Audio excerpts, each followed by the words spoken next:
through their hips without excessively going into their spinal erectors and creating this disconnect from their midsection to their pelvis.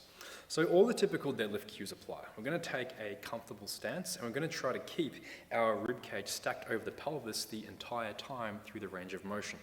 The most common mistake people make is by trying to keep their chest up and their back straight or their back arched, is they create this disassociation here between pelvis and spine, and they pull their pelvis way behind their body without much motion happening through the upper body, which creates extra extension and loading through the lower back. So from here, comfortable stance, pelvis stacked under the rib cage. We're going to hinge the hips backwards behind the body as far as comfort allows. It helps keep your hands tracking down along your legs. When it comes to the upper body, we shouldn't just be hanging out passively. We should be thinking about bringing the arms as far down as possible into what's called scapular depression, and pulling the arms behind the body as much as possible into what's called shoulder extension. Both things are going to help to improve the recruitment of the lats, which serve as stabilizers of the spine through this hinge motion.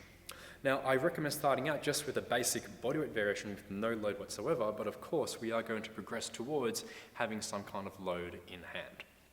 So let's get that bar up to a start position, and from here, keeping the ribs over the pelvis, keeping the spine neutral, we're going to shift the hips backwards into a hinge motion.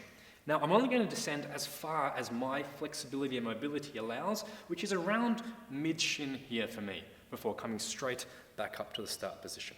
You see, while I could go further down, this extra range of motion from here to here is going to start to come from my upper back rounding forwards or my lower back rounding, and not from my pelvis going further and further back into hip flexion. You'll find your own personal range of motion based on your own flexibility and your own mobility. This may mean it may be better for you to elevate the bar a little bit higher to restrict range of motion, or it might be to elevate yourself up higher to increase the range of motion. From a coaching perspective, one of my favorite tools to give people to help them with mastering this hinging motion is to elevate their toes up on some kind of a ramp, which could also just be a couple of plates in the gym, just to offset their center of gravity slightly. So the thing you'll find a lot of people do when it comes to hip hinging is instead of hinging through the hips, they start to just simply round forwards through their back, because they don't really know how to shoot and distribute their weight backwards behind their body. You can spend a lot of time correcting it and trying to coach it and trying to tell people to stop doing that, but the simplest thing you can do is bring in some kind of toe elevation, just like so, and it will naturally offset somebody's center of gravity and cause them to shoot their hips backwards more organically.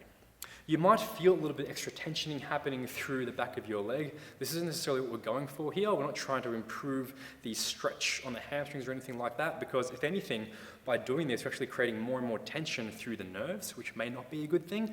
We're using this as a simple way to teach people how to hinge better through their hips.